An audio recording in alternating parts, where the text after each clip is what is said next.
আসসালামু আলাইকুম। সবাইকে আবারও স্বাগতম জানাচ্ছি। নিয়ে আসলাম আপনাদের সম্মুখে খুবই গুরুত্বপূর্ণ একটা ভিডিও। ক্যাপসিকাম বা মিষ্টি মরিচ ছাদ বাগানে কিভাবে আপনারা খুব সহজেই চাষ করবেন। আজকের পুরো ভিডিওর মাধ্যমে এই মরিচটা চাষের পুরো পরিচর্যা জানিয়ে দেব। আশা করছি পুরো ভিডিওটি দেখে আমার সাথে থাকবেন।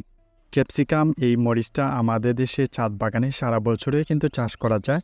বস্তার মধ্যে যদি আপনারা চাষ করেন তাহলে 10 কেজি পরিমাণে মাটি নিয়ে নেবেন। টবের মধ্যে চাষ করেন যদি তাহলে 5 থেকে 10 কেজি পরিমাণে মাটি নিতে পারেন এক একটা টবের মধ্যে।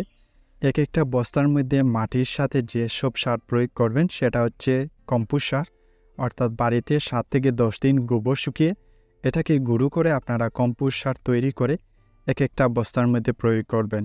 ক্যাপসিকামের চারার মধ্যে যখন 6 থেকে 8টি পাতা বের হবে, অর্থাৎ 30 থেকে 35 দিনের চারাগুলো আপনারা ওই সময়টাতে যে কোনো পাত্রের মধ্যে রোপণ করে নিতে পারবেন। চারা রোপণের ক্ষেত্রে অবশ্যই বিকেলবেলা চারাগুলা রোপণ করতে হবে। এক একটা বস্তার মধ্যে আপনারা এক একটা চারা রোপণ করবেন। যদি ছোটো আকারের চারাগুলা হয় তাহলে 2টি চারা রোপণ করবেন। চারা রোপণের পরপরই চারা গাছের মধ্যে সেচ ব্যবস্থাপনা দিতে হবে। বাজারে বিভিন্ন জাতের ক্যাপসিকামের বীজ কিনতে পেয়ে যাবেন। আপনারা এই সময়টাতে চারা তৈরি করে নিতে পারেন। বাজারে আপনারা হাইব্রিড জাতের ক্যাপসিকামের বীজ কিনতে পেয়ে যাবেন। 2 গ্রাম প্যাকেট আমি কিনে আনি, সেগুলোর বাজার মূল্য হচ্ছে 340 টাকা। সবুজ জাতের যে ক্যাপসিকামের জাতটা রয়েছে সেটা হচ্ছে আলেকজান্ডার, আর বেগুনি কালার সেটা হচ্ছে মেসি। ক্যাপসিকামের চারা রোপণের 25 দিন পর এখন আমি আমার চারা গাছের মধ্যে যেসব সার প্রয়োগ করব, এটা হচ্ছে চা পাতির সার করে যে টি ব্যাগ বা চা পাতি ব্যবহারের পর ফেলে দিই আমরা, সেগুলা ধুয়ে তারপর রোদে 3 থেকে 4 দিন শুকিয়ে নেব। এরপর যে কোনো চারা গাছের মধ্যে প্রয়োগ করব। এটা জৈব সারের কাজ করে। এছাড়া চা পাতির মধ্যে রয়েছে প্রচুর পরিমাণে নাইট্রোজেন, ফুল ঝরে পড়া সমস্যা দূর করে। এটা চারা গাছকে বিভিন্ন ধরনের কীটপতঙ্গের হাত থেকে রক্ষা করে।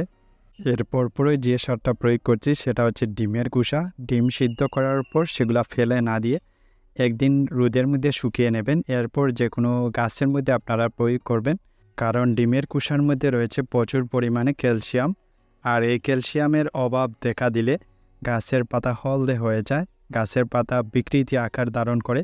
এক একটা চারা গাছের মধ্যে 4 থেকে 5টা ডিমের কুসা এভাবে গুঁড়ো করে প্রয়োগ করবেন। এই সারগুলোর পাশাপাশি বাড়িতে তৈরি যে সারটা প্রয়োগ করছি সেটা হচ্ছে কলার কুসাযুক্ত সার। আপনারা 7 দিন যে কোনো পাত্রের মধ্যে কলার কুসা এগুলা ফেলে না দিয়ে ভিজিয়ে রাখুন। তারপর যে কোনো গাছের মধ্যে এটা প্রয়োগ করুন, কারণ কলার কুসার মধ্যে রয়েছে প্রচুর পরিমাণে পটাশিয়াম, ক্যালসিয়াম, ফসফরাস ও ম্যাগনেসিয়াম। এটা গাছের বৃদ্ধি ত্বরান্বিত করে, ফুল ফল আনতে বেশ সাহায্য করে। বাড়িতে তৈরি এই সারগুলো আপনারা 15 দিন পরপর প্রয়োগ করতে পারেন, আর 15 দিন পরপর দেখতে পারবেন চারা গাছের রূপটা সম্পূর্ণ বদলে যাচ্ছে। তো আপনারা বাড়িতে তৈরি এই সারগুলো 15 দিন পরপর যে কোনো গাছের মধ্যে প্রয়োগ করুন।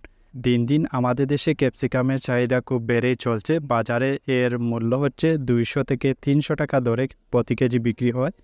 ক্যাপসিকাম গাছে অন্যতম একটা সমস্যা হচ্ছে পাতা কুঁকড়া সমস্যা। প্রায় সব ধরনের মরিচ গাছে এই পাতা কুঁকড়া সমস্যাটা দেখা দেয়। তো আজকে একটা ঘরোয়া উপাদানের মাধ্যমে আপনাদেরকে জানিয়ে দেব কিভাবে পাতা কুঁকড়া সমস্যা দূর করবেন। তার জন্য আপনারা শুরুতেই 4 থেকে 5টা নেপথেলিন বা কর্পূর আপনারা এগুলো গুঁড়ো করে নেবেন। এটা যে কোনো মুদি দোকানে আপনারা কিনতে পেয়ে যাবেন। তো যে দ্রবণটা তৈরি করব তার জন্য পরিষ্কার 500 মিলি পানি নিচ্ছি। এই 500 মিলি পানিতে কর্পূর বা নেপথেলিনের যে গুঁড়োগুলো রয়েছে সেগুলো 2 চামচ আমি ব্যবহার করব।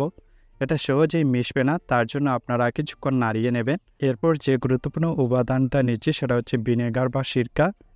500 মিলি পানির জন্য আপনারা 2 চামচ ভিনেগার এটার সাথে ভালোভাবে মিশিয়ে নেবেন। এর সাথে যে গুরুত্বপূর্ণ উপাদানটা নিচ্ছি সেটা হচ্ছে হ্যান্ড ওয়াশ। এই 500 মিলি দ্রবণের জন্য আপনারা হ্যান্ড ওয়াশের পরিমাণ 1 চামচ নিয়ে নেবেন। এই দ্রবণটি তৈরি করতে রান্নার কাজে যে হলুদ ব্যবহার করি সেটার পরিমাণ আপনারা 500 মিলি দ্রবণের জন্য 1 চামচ হলুদের গুঁড়া মিশিয়ে নেবেন।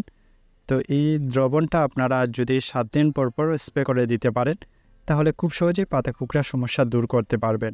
রাসায়নিক কীটনাশকের মাধ্যমে যেমন অ্যাডমায়ার, টিডু, ইমিটাপ, এসাটাপ যে কোনো একটা আপনারা প্রতি লিটার পানিতে 7 দিন পর পর 2 বার স্প্রে করে দেবেন।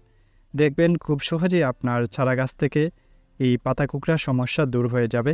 এছাড়া পাতা কুঁকড়া সমস্যা প্রাথমিক অবস্থায় আপনারা যে অংশটা কুঁকড়ে গেছে সেই অংশটা চারা গাছ থেকে তুলে ফেলবেন।